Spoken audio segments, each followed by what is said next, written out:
It's baseball season in West Palm, and the Astros are sending a message. Hunter Brown is the ace, gets the opening day nod. The bullpen is managing an early camp workload. Roster battles are ready to shape up, and the hype is here. Let's get started right now. Jainer Diaz, this is Locked On Astros.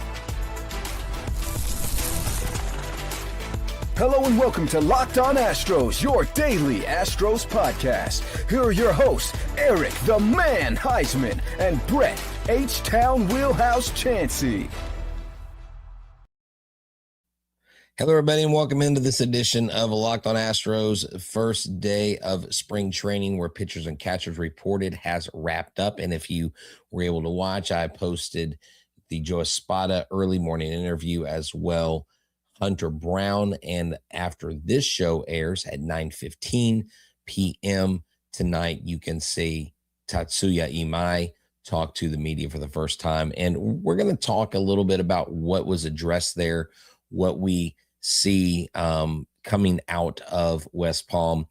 Look, Joe Espada was super excited to be there in camp. You could tell he had been on a kind of a little tour of himself, for himself at former parks that he played at when he was a player there throughout Florida. And so it's great to see him back. It's great to see the guys back. You know, we want to thank y'all for making Locked On Astros your first listen. Thank you for making Locked On Astros. Thank you for making the Locked On Podcast Network the number one podcasting network, sports podcast network in the country.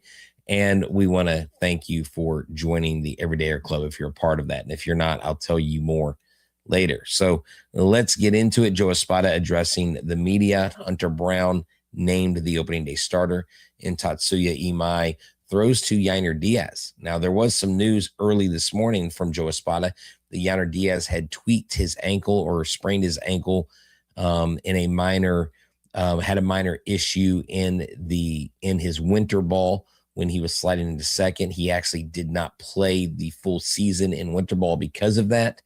But the second he came back, the second he basically got that injury, he came back to Houston and got some imaging done. And I want to talk about that because Joe Espada addressed the media this year. And, you know, there were several things that came out. There was something about bicep inflammation for Josh Hader. There's something about the knee of one of the Astros, one of the Astros relief pitchers, Diaz with the foot, and you start hearing all these rumblings of injuries, and you're just like, what is going on? Are we going to have another year? And, well, we may have more injuries, but I really think that these injuries and what Joe Espada talked about, there's much ado about nothing. I don't know that there's any deep concern or worry. Maybe with Josh Hader, and I'll get into that, maybe there's a little bit of concern there, but I'm going to allow that to play itself out. So it is one of those things where it's early in the season. If things are going to happen, you're not one of these clubs that's dealing with hamate bones and being out 6 to 8 weeks, or some players with some clubs being out 5 to 6 months. And you see some insane reports coming out of early camp, out of Toronto, out of New York. And so the Astros aren't in that boat. But I thought it was good that Joe Espada came right out of the blocks and said, Hunter Brown is our ace. He's our guy. And I called him in. He literally just walked in, had his bags, freshly arrived, hadn't even been at the ballpark 20 minutes, walked into the clubhouse, and he called Hunter Brown into his office and told him, hey, you're going to be our opening day starter. And, you can go back and watch the full report and get the full context of what he said. But basically the long and the short of it was he wants Hunter Brown to know that he's the leader. He wants Hunter Brown to go ahead and establish himself, especially with the young arms, with the new pitchers they have in. So going forward, they know who their leader is. And that's obviously because Framber Valdez is not here. Framber Valdez had made the last several postseason, I'm sorry, opening day starts as the opening day starter. And this is Hunter Brown's first. And, Hunter Brown was very gleeful about it. He was very excited about it.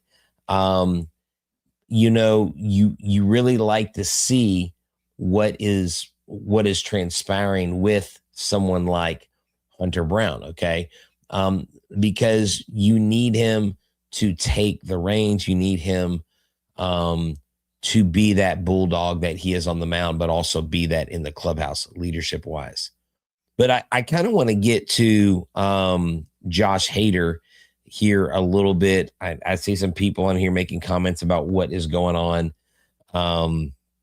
But he basically described inflammation that he has as a little setback and nothing too concerning for me, though he did not want to speculate about his availability for opening day. Okay. He said, right now I am taking it easy. He said right here, I've got part of the quote for you. I'm taking it week by week. I'm progressing with that. This is actually from Josh Hader himself. For me, it's more about seeing how my body responds on everything. So one of the things they are doing in that I noticed is they're not giving timelines. I don't really have a timeline on it. Dana Brown said the good thing is he was ramping it up, and he was up to his fourth bullpen session. The first three were seamless. But the good thing is he feels good right now. He feels good and then has been feeling good for a few days.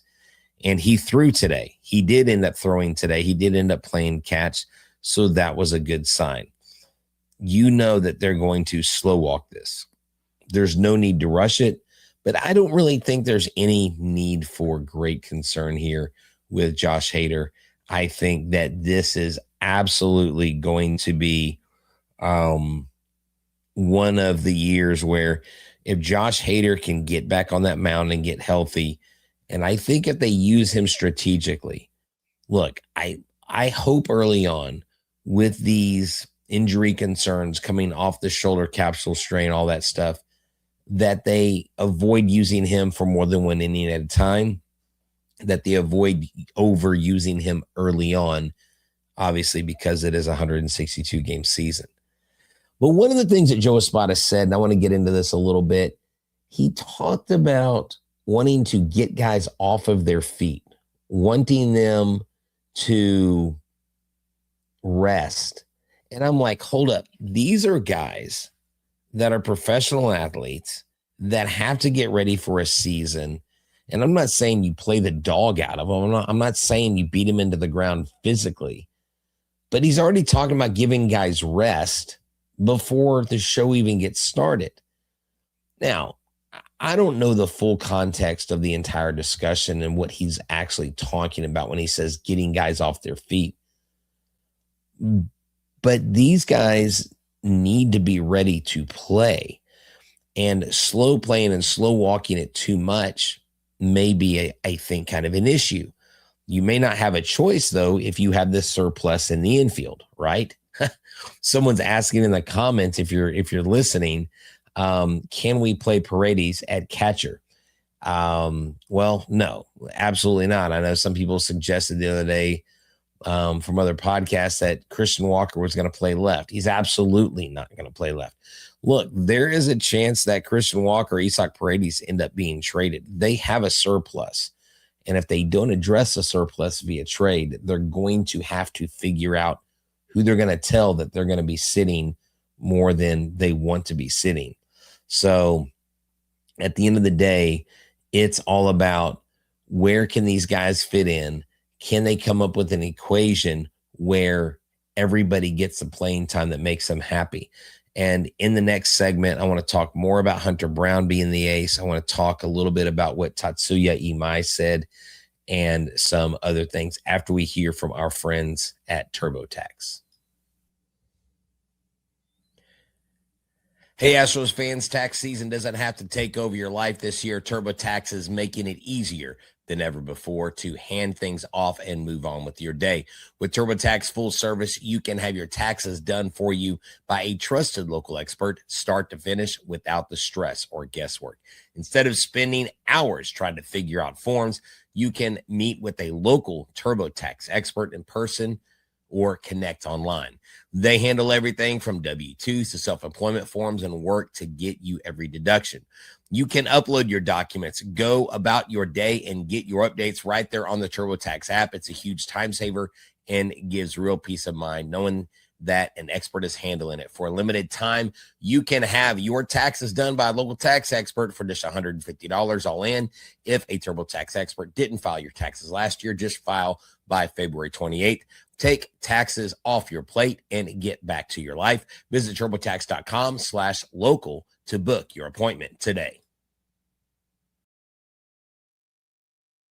Hey, thank y'all for tuning in. Also, we want to tell you all about the Everydayer Club. We want to thank you for making Locked On Astros your first listen, and thank you for making the Locked On the #1 sports podcast network. If you haven't already done so, check out the new Everydayer Club.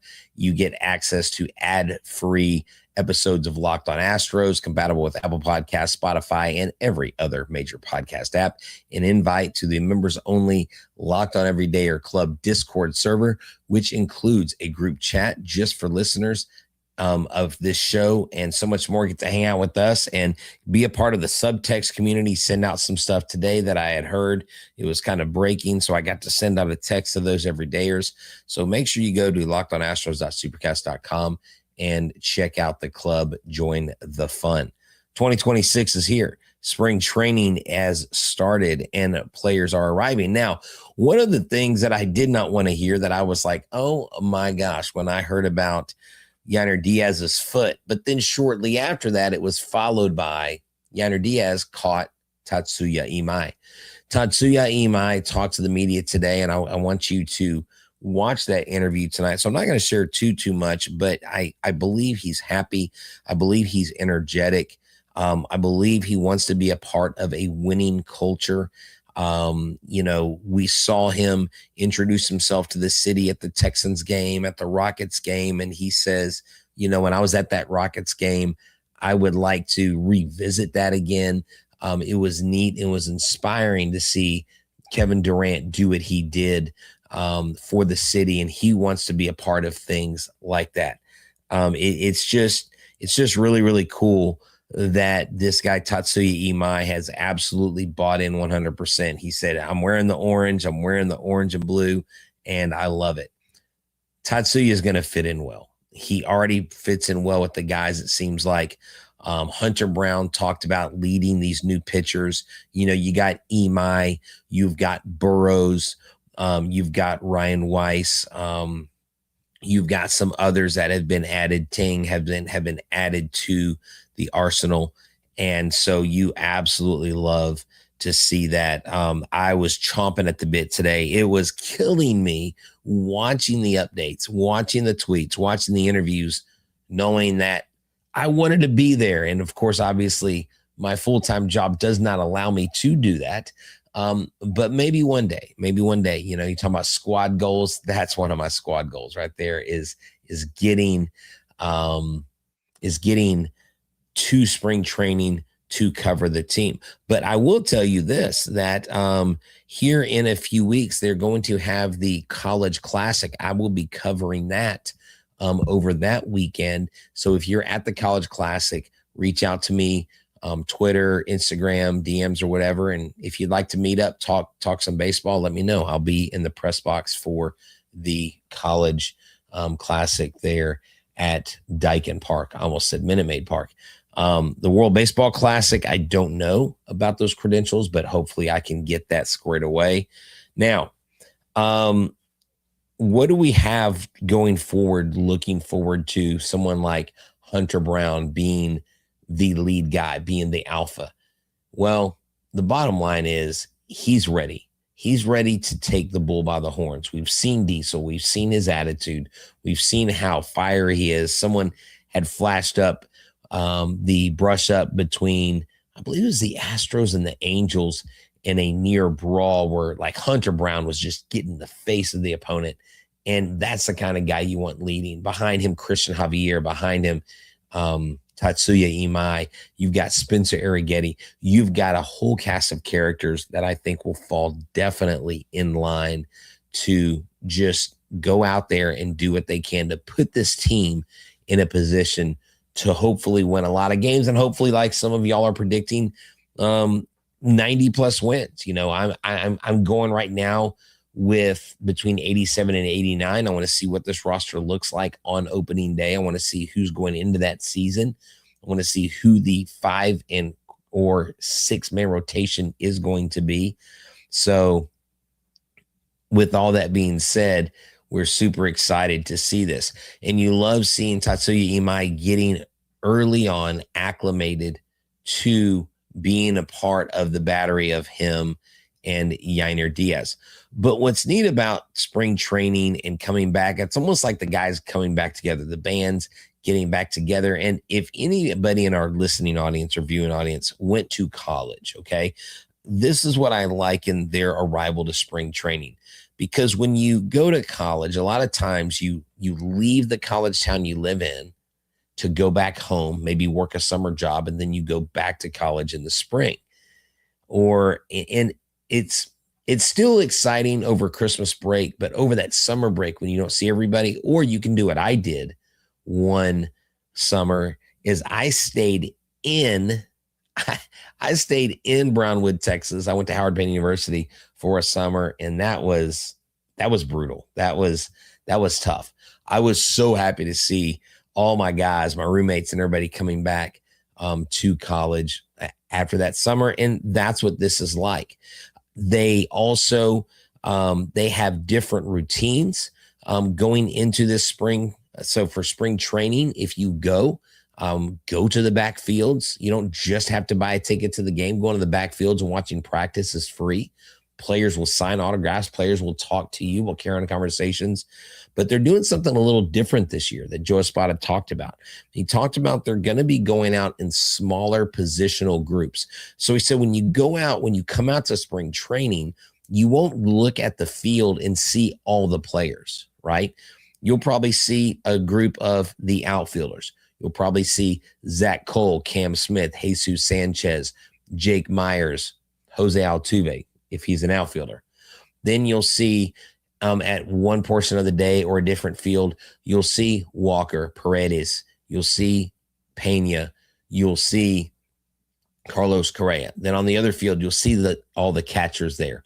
You'll see the pitchers. And so they're going to be working smaller position groups this summer because Joe Espada did say that we realized that we needed more individual attention on defense, on fundamentals, and on skills.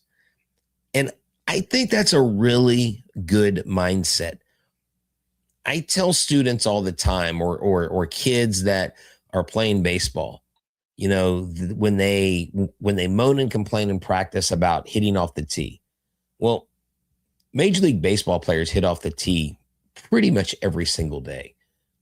And they value tee work almost as much, if not more, than work off of a pitching machine.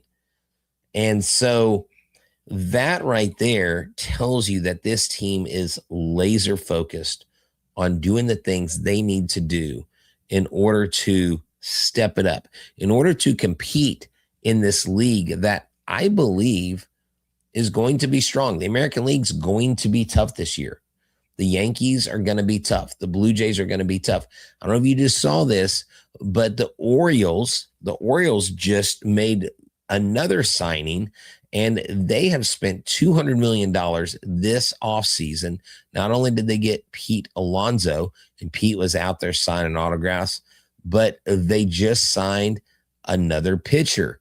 And they continue to get guys in, to sign guys that make a difference for the Baltimore Orioles. They have, Rogers as a relief pitcher and so on and so forth. So you just look at what they have going and who they have built up.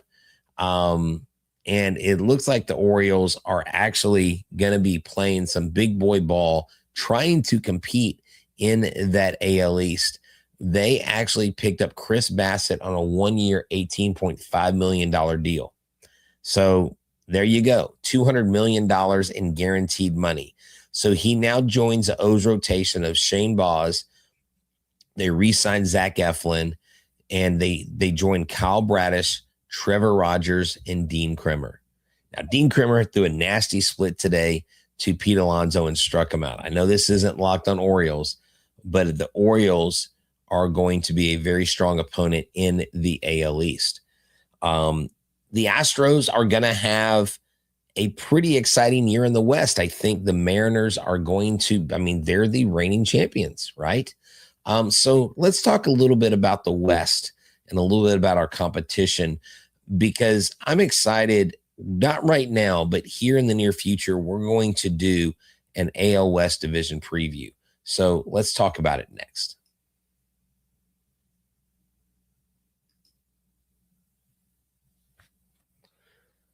Hey, thank y'all for tuning in to Locked on Astros. I'm H-Town Wheelhouse. You know where to find us. Check out the Everydayer Club. It is for those of y'all who watch us every single day. Go to lockedonastros.supercast.com to check us out. $5 or $15 a month can get you a lot of really cool stuff, ad-free episodes, and so much more. And subtext, be able to text with Eric and I, ask us questions throughout the season.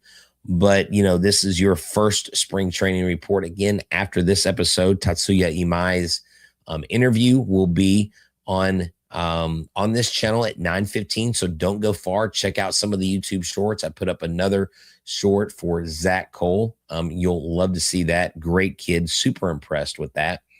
And we will go from there. But going into this season, you have some interesting narratives and stories.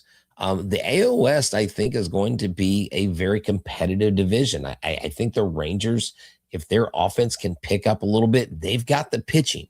Again, you've got the Mariners. They are the defending champs. And some people are putting the Angels over the Astros or the Angels over the Athletics.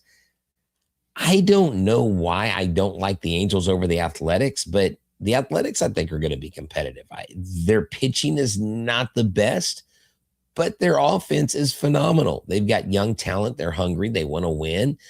They're in Sacramento. They kind of probably feel like, these like illegitimate, baseball children, because they play in a minor league park and they don't have their Vegas deal completely done. Yes, they're building a stadium, but they're probably motivated by more than one reason. And I totally understand that. But here in, I guess a few weeks, you will see an AL West preview with all the AL West Locked On hosts. We'll get together. We'll talk trash. We'll talk back and forth. We have a little group text message going, and I've put out some flowers out there for the Mariners. I've put out some texts, and I haven't gotten much back from the guys. So I don't know if they're surly enough yet to really tangle with the big boys here in Houston, but we're going to try to get the feathers ruffled so we can have a really, really fun AL West preview. Now, someone here says, Astro Man Collectibles says, I think the Mariners got worse. Now, this is an interesting person here on the show. If you're listening, whenever you watch the show, you have an avatar, and a lot of people have like their initial, they have these pictures. Well, Astro Man Collectibles has a Golden State Warriors logo. And then he says, I think the Mariners got worse. So I don't know if this viewer is in California and maybe is a Golden State Warriors fan, or is actually from Houston and cheers for the Warriors. But hey, you know what? To each his own. I'm definitely not being critical. I'm just wondering, where are you from, sir? It's old. It's old. Okay, well, I wasn't sure. He said to let it be, so I will let it be. But if you're listening to us, we would love for you to join us, because we go live, we have fun, we interact with our crowd, with our audience. And so that's why if I mention something in the chat, I try to tell you what it is I'm talking about. And guess where this guy is from? He's from Australia. I absolutely love that. We have actually quite a few Australian fans who listen to our show, and we want to thank our international audience. We have so many people watching us. Yes, Owen is Australian as well. And if you're listening to us, you have to get over to YouTube. You have to subscribe to our YouTube channel. I can tell you this, I'm working on right now a live show that will be hopefully during a weekend game, during a very popular American League opponent, hopefully in the near future, before May. Okay, I'll give you some hints. Before May, very popular opponent that draws a lot of crowd. Right now, I'm working with a local restaurant to try to work out a live show, and the restaurant might have the name of a former player. That's all I'm going to say. That's all I'm going to say. But if we get that live show going, we're going to do it in partnership with ourselves. We're going to do it with Back to the Bullpen. It's going to be a blast. It's going to be fun. So I'm super excited, and it sounds like y'all will be here opening day. And if y'all come into town, please let us know. We want to be a part of your fun. We want to be able to meet you, take pictures with you. That would be great. So let's kind of wrap this up. Today, Joe Espada talked about some injuries. Okay. Eli De Los Santos, it's kind of a swollen knee there. Josh Hader, bicep inflammation, actually said he was feeling fine today. Yainer Diaz reported an ankle strain, but that seems to be fine because he caught Tatsuya Imai and he was sprinting and running bases and all that stuff. So he seems full go. The question that will loom over the entire spring training, will they keep both Paredes and Walker, or will one of them be traded? What's going to happen? Do the Astros truly have a conundrum, a problem? I don't know that it's a problem. Look at all the injuries we've had in the last couple of seasons.